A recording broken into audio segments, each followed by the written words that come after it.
السلام علیکم ورحمۃ اللہ وبرکاتہ۔ ڈیئر اسٹوڈنٹس، کیسے ہیں آپ سب لوگ؟ امید ہے کہ آپ سب خیریت سے ہوں گے۔ ہمارا آج کا لیکچر حدیث نمبر 3 اور 4 پر مشتمل ہے۔ تو سب سے پہلے ہم حدیث نمبر 3 کا مطالعہ کریں گے۔ اعوذ باللہ من الشیطان الرجیم، بسم اللہ الرحمن الرحیم۔ عن صفوان بن سلیم رضی اللہ تعالیٰ عنہ، حضرت صفوان بن سلیم رضی اللہ تعالیٰ عنہ سے روایت ہے، انہ بے شک قیلا کہا گیا، لرسول اللہ صلی اللہ علیہ وآلہ وسلم، رسول اللہ صلی اللہ علیہ وسلم کے واسطے، ایکون المؤمن کیا ہوتا ہے مومن، جباناً بزدل، قالا فرمایا، نعم ہاں، فقیلا پھر کہا گیا، لہو آپ صلی اللہ علیہ وآلہ وسلم سے، ایکون کیا ہوتا ہے بخیلاً بخیل، کنجوس، کیا مومن بخیل ہو سکتا ہے؟ قالا آپ نے فرمایا، نعم ہاں، فقیلا پھر کہا گیا، لہو آپ صلی اللہ علیہ وآلہ وسلم سے، ایکون المؤمن کیا ہوتا ہے مومن کذاباً جھوٹا، قالا آپ نے فرمایا، لا نہیں۔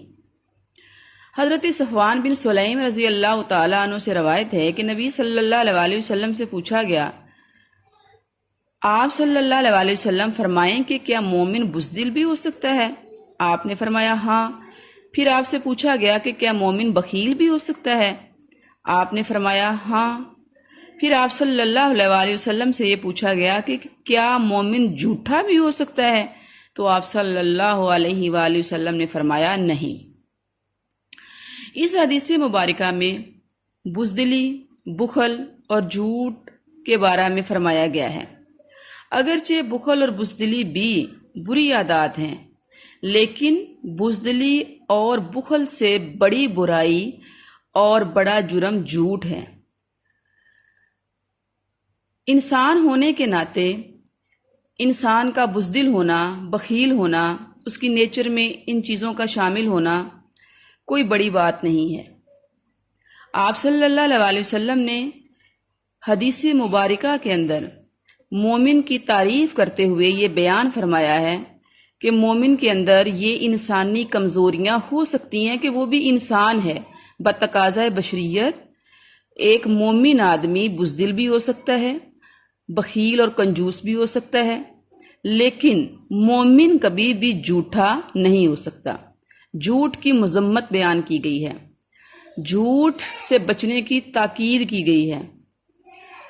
شریعت اسلامیہ کے اندر جھوٹ کو تمام برائیوں کی جڑ قرار دیا گیا ہے۔ جھوٹے آدمی کی گواہی کو رد کر دیا گیا ہے۔ جھوٹ بولنے کے بارے میں نبی کریم صلی اللہ علیہ وسلم نے ایک اور جگہ پر فرمایا ہے، جھوٹ بولنا گناہوں کی طرف لے جاتا ہے اور گناہ دوزخ میں لے جانے کا سبب بنتے ہیں۔ جھوٹ بولنے والا شخص اللہ کے ہاں جھوٹا لکھ دیا جاتا ہے۔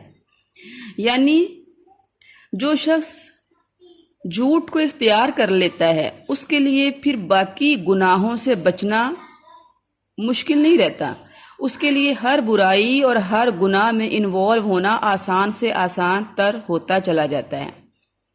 ایک مرتبہ نبی کریم صلی اللہ علیہ وسلم کے پاس ایک شخص آتا ہے اور آ کر کے کہتا ہے کہ اللہ کے نبی، اسلام قبول کرنا چاہتا ہوں، لیکن میرے اندر 4 بڑے بڑے گناہ پائے جاتے ہیں، عادی مجرم ہوں، ان گناہوں کو کرنے کی مجھے عادت پڑ چکی ہے، 4 کے 4 گناہوں کو چھوڑنا نہیں چاہتا۔ آپ صلی اللہ علیہ وسلم مجھے کلمہ پڑھائیے، اسلام میں داخل کر لیجئے، اس شرط کے ساتھ کہ میں ان 4 گناہوں میں سے صرف ایک گناہ چھوڑوں گا۔ پوچھنے پر معلوم ہوا کہ وہ شخص شرابی تھا، زانی تھا، چور تھا اور جھوٹ بولتا تھا۔ اب شراب پینا، چوری کرنا اور زنا کرنا یہ وہ بڑے بڑے گناہ ہیں جن پر دنیا کے اندر اسلام نے حد قائم کی ہے۔ چوری کرنے والے کا ہاتھ کاٹ دیا جاتا ہے اسلامی شریعت کے مطابق، شراب پینے والے کو 80 کوڑے لگتے ہیں، زنا کرنے والا اگر کنوارا ہے تو اسے 100 کوڑے، اگر وہ شادی شدہ ہے تو اسے رجم کر دیا جائے گا۔ جبکہ دنیا کے اندر جھوٹ بولنے کی کوئی بھی سزا مقرر نہیں کی گئی۔ صحابہ اکرام کی مجلس میں آپ صلی اللہ علیہ وسلم نے اس شخص کی بات کو سنا اور فرمایا، ٹھیک ہے تم اسلام قبول کرو، میں تمہیں چاروں کے چار گناہ چھوڑنے کو نہیں کہوں گا، تم ان میں سے صرف ایک گناہ چھوڑنا، اور وہ ہے جھوٹ، شراب بھی پینا، چوری بھی کرنا، زنا بھی کرنا، لیکن صرف جھوٹ سے کنارہ کشی اختیار کر لینا۔ صحابہ اکرام حیران تھے کہ اللہ کے نبی صلی اللہ علیہ وسلم ایک معمولی گناہ چھوڑنے کو کہہ رہے ہیں، اور جو بڑے بڑے گناہ ہیں ان کی آپ صلی اللہ علیہ وسلم اجازت دے رہے ہیں، اور سننے والا آپ صلی اللہ علیہ وسلم کے پاس آ کر اسلام قبول کرنے والا شخص بھی اس بات پر بڑا خوش تھا کہ مجھے کفر چھوڑ کر اسلام قبول کر لینے کے بعد کوئی بڑا خسارہ نہیں ہوگا، کوئی بڑے نقصان کا سامنا نہیں کرنا پڑے گا، میں اپنی انا کی تسکین کے لیے، اپنی خواہشات کی تکمیل کے لیے شراب بھی پیوں گا، زنا بھی کروں گا، چوری بھی کروں گا، ایک صرف معمولی اور چھوٹا سا گناہ جھوٹ ہی تو چھوڑنا ہے۔ آپ صلی اللہ علیہ وسلم نبی ہونے کے ساتھ ساتھ حکیم بھی تھے، ماہر نفسیات بھی تھے، لوگوں کی نیچر کو اور گناہوں کی نوعیت کو اچھے سے سمجھنے والے بھی تھے۔ آپ کو معلوم تھا کہ جھوٹ چھوڑ دینے سے یہ شخص باقی کبیرہ گناہوں سے بھی خود کو بچا لے گا، لہٰذا خوشی خوشی وہ کلمہ پڑھنے کے بعد لوٹتا ہے۔ کیا ہوتا ہے؟ آپ صلی اللہ علیہ وسلم کی نصیحت کو یاد رکھتے ہوئے وہ جھوٹ سے کنارہ کشی اختیار کرتا ہے، شراب کے جام کی طرف ہاتھ بڑھاتا ہے، تو یہ سوچ کر واپس اپنا ہاتھ ہٹا لیتا ہے کہ اللہ کے نبی صلی اللہ علیہ وسلم نے مجھے جھوٹ بولنے سے منع کیا ہے، شراب پینا کوئی اچھی عادت اور اچھی بات نہیں، میں لوگوں سے چھپ کر یہ کام کرتا ہوں، اور اگر میں نے شراب پینے کے بعد مجھ سے کوئی سوال کیا کسی نے اور میں نے اپنے اس جرم کو چھپانے کے لیے جھوٹ بولا، تو اللہ کے نبی کے ساتھ کیا ہوا وعدہ، آپ صلی اللہ علیہ وسلم کے ساتھ کیا ہوا عہد جو ہے ٹوٹ جائے گا، اور جھوٹ نہ بولنے کا تو میں نے وعدہ کر رکھا ہے، لہٰذا جھوٹ سے خود کو بچاتے ہوئے وہ شراب پینے سے بھی باز آ گیا۔ رات کے اندھیرے میں ڈاکہ اور چوری کے لیے اس کے قدم بڑھتے ہیں تو یہ سوچ کر واپس آ جاتا ہے کہ رات کے اندھیرے میں لوٹے ہوئے مال کے بارے میں جب کوئی مجھ سے سوال کرے گا کہ یہ کہاں سے لیا ہے تو میں سچ تو نہیں بتاؤں گا، بلکہ اپنے جرم پر پردہ ڈالنے کے لیے جھوٹ کا سہارا لوں گا، اور جھوٹ نہ بولنے کا اللہ کے نبی کے ساتھ میں نے وعدہ کیا، یہ سوچ کر چوری سے بھی توبہ کر لیتا ہے۔ ایسے ہی وہ جب زنا کی طرف اپنے قدموں کو بڑھاتا ہے تو پھر یہی سوچ کر واپس لوٹ آتا ہے کہ اپنے اس فعل اور اس جرم، اس برائی پر پردہ ڈالنے کے لیے مجھے جھوٹ کا سہارا لینا پڑے گا، اور جھوٹ نہ بولنے کا اللہ کے نبی کے ساتھ میں نے وعدہ کر رکھا ہے۔ یوں چند دنوں کے بعد جب دوبارہ مجلس نبوی میں حاضر ہوتا ہے تو آپ صلی اللہ علیہ وسلم کے سامنے وہ اس بات کا اعتراف اور اقرار کرتا ہے کہ اللہ کے نبی، ایک جھوٹ نہ بولنے کی وجہ سے میں نے سب گناہوں کو چھوڑ دیا ہے، کبیرہ گناہوں کو، بڑے بڑے گناہوں سے میں نے اپنے دامن کو بچا لیا ہے۔ اس حدیث مبارکہ سے، اس واقعے سے ہمیں کیا معلوم ہوا کہ ایکچولی جھوٹ ہی انسان کو برائیوں کی طرف لے جاتا ہے، جھوٹ کے سہارے کے ساتھ ہی انسان خود کو برائیوں کی دلدل میں پھنسا لیتا ہے۔ اگر وہ اپنی زبان کو غلط بیانی سے روک لے، جھوٹ سے بچا لے، تو یقیناً وہ تمام گناہوں سے اپنے دامن کو بچا لیتا ہے۔ جھوٹ بولنا انسان کے اشرف المخلوقات ہونے کے منافی ہے، بد اخلاقی کے زمرہ میں آتا ہے، اور مومن کبھی بھی جھوٹ کا ارتکاب نہیں کر سکتا۔ آپ صلی اللہ علیہ وسلم نے مزید فرمایا کہ کسی دل میں ایمان اور کفر اکٹھے نہیں رہ سکتے، جھوٹ اور سچائی بیک وقت جمع نہیں ہو سکتے، ایسی خیانت اور ایمانت بھی اکٹھے نہیں رہ سکتے۔ جھوٹے پر اللہ رب العالمین نے لعنت فرماتے ہوئے فرمایا، لعنت اللہ علی الکاذبین۔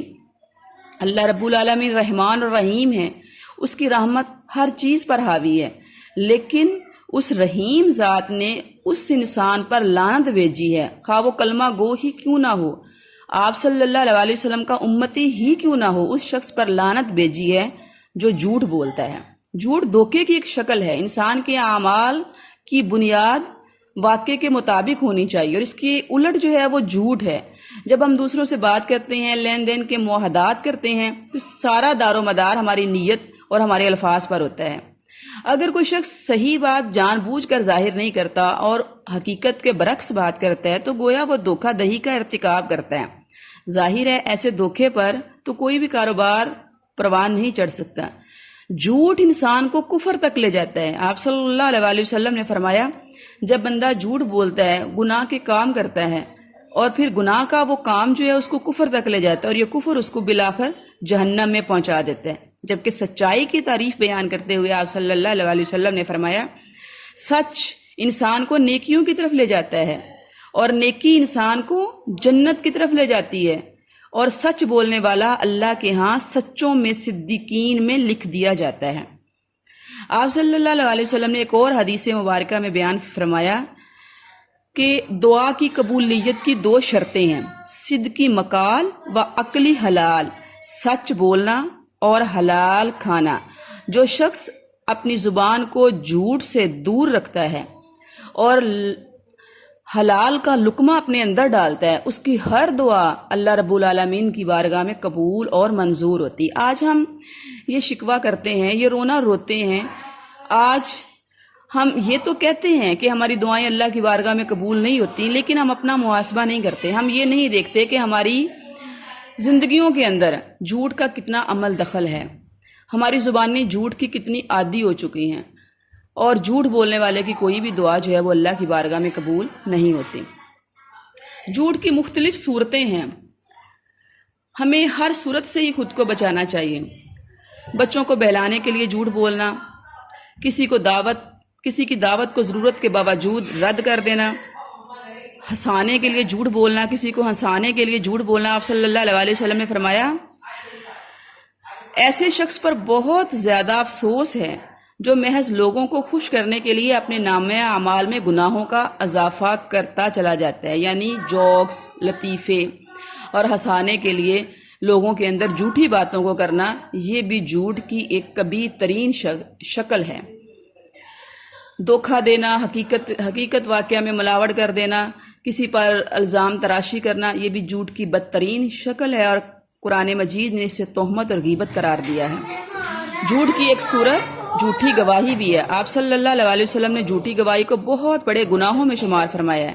صحابی کہتے ہیں کہ جھوٹی گواہی کا ذکر آپ صلی اللہ علیہ وسلم اس طرح بار بار فرما رہے تھے کہ ہم چاہنے لگے کہ کاش آپ اس کا ذکر نہ فرمائیں۔ آپ نے جھوٹی گواہی کو شرک کے مترادف قرار دیا، یعنی جو شخص جھوٹی گواہی دیتا ہے گویا وہ شرک کرتا ہے۔ بغیر تحقیق کے ہی کسی بات کو آگے بیان کر دینا، افواہیں پھیلانا، یہ بھی جھوٹ کی بدترین شخص ہے۔ آپ صلی اللہ علیہ وسلم نے فرمایا، کسی شخص کے جھوٹا ہونے کے لیے یہی بات کافی ہے کہ وہ سنی سنائی بات بغیر تحقیق کے آگے بیان کر دے، اس کو افواہ کہتے ہیں۔ یہ بھی گناہ کی ہی ایک شکل ہے۔ جھوٹ کی ایک شکل ہے کہ انسان جھوٹ موٹ پروپیگنڈا کرنے کا عادی ہو۔ اس طرح کا پروپیگنڈا وہ دل جمی اور دلچسپی سے سنیں اور بیان کریں۔ آپ صلی اللہ علیہ وسلم نے اس سے بھی سختی سے منع فرمایا، اور قرآن مجید میں یہ بیان کیا گیا کہ یہ کام یہودیوں کا ہے۔ جھوٹ بول کر کسی کی چیز پر قبضہ کر لینا اور کسی کے حقوق پر قبضہ کر لینا، یہ بھی سخت ترین گناہوں میں سے ایک گناہ ہے۔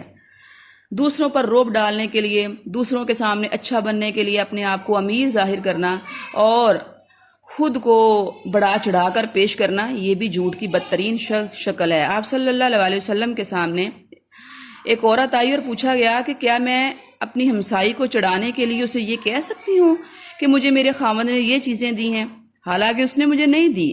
آپ صلی اللہ علیہ وسلم نے اسے دوہرا گناہ اور جھوٹ قرار دیا۔ ایک جھوٹ اس اعتبار سے کہ جس چیز کی تم مالک ہی نہیں بنائی گئی، جو چیز تمہیں دی نہیں گئی، اس کا تم نے اپنے آپ کو مالک بنا لیا۔ اور دوسرا، جو چیز تیرے خاوند نے نہیں دی اس کے بارے میں کہنا کہ اس نے مجھے دی ہے۔ یہ خرابی آج کے معاشرے میں بہت عام ہے۔ لوگوں کو مرعوب کرنے کے لیے، ان پر روب جمانے کے لیے، ان کے سامنے اپنے آپ کو بڑا کرنے کے لیے اپنی جائیداد اور اپنی چیزوں میں مبالغہ آرائی کرنا، شیخی مارنا اور جھوٹ بولنا، اس سے ہمیں اپنے آپ کو بچانا چاہیے۔ حدیث مبارکہ کے اندر ایک ایسے معاشرتی جرم اور معاشرتی برائی کی طرف اشارہ کیا گیا ہے جس کی وجہ سے انسان تباہی اور بربادی کے کنارے پر پہنچ جاتا ہے۔ وہ عمل جس سے انسان کی عبادات ضائع ہو جاتی ہیں، وہ عمل جس کی وجہ سے انسان ناقابل اعتبار ٹھہرا دیا جاتا ہے، وہ کام اور وہ جرم اور وہ گناہ جو انسان کو جہنم میں پہنچا دیتا ہے، جو انسان کو برائیوں کی دلدل میں پھنسا کر نیکیوں سے دور کر دیتا ہے۔ تو آئیے آج ہم اپنا محاسبہ کریں، جائزہ لیں، ہم یہ دیکھیں کہ ہماری روٹین لائف میں، ہمارے معاملات کے اندر جھوٹ کی کہاں تک آمیزش ہے۔ اگر ہم نے اپنے دامن کو اس معاشرتی برائی سے بچایا ہوا ہے تو اللہ رب العالمین ہمیں اس پر استقامت عطا فرمائے، اور اگر کسی نہ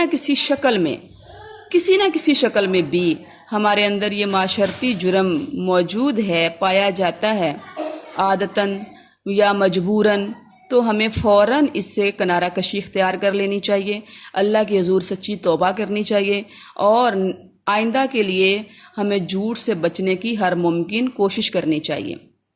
یاد رکھیے، دنیا کے وقتی اور معمولی فائدہ کو حاصل کرنے کے لیے، چھوٹے سے نقصان سے بچنے کے لیے ہم جو جھوٹ کا سہارا لے کر راہ فرار اختیار کرتے ہیں، یہ بالآخر ہمارے لیے بہت بڑے نقصان کا باعث بننے والا ہے۔ اللہ رب العالمین ہمیں اس معاشرتی جرم اور اس برائی اور خرابی سے محفوظ فرمائے، ہماری زندگیوں کو جھوٹ سے پاک کرے، اور ہمیں صحیح معنوں میں سچائی کو اختیار کرنے کی توفیق عطا فرمائے۔ وما توفیقی الا باللہ، علیہ توکلت و الیہ انیب۔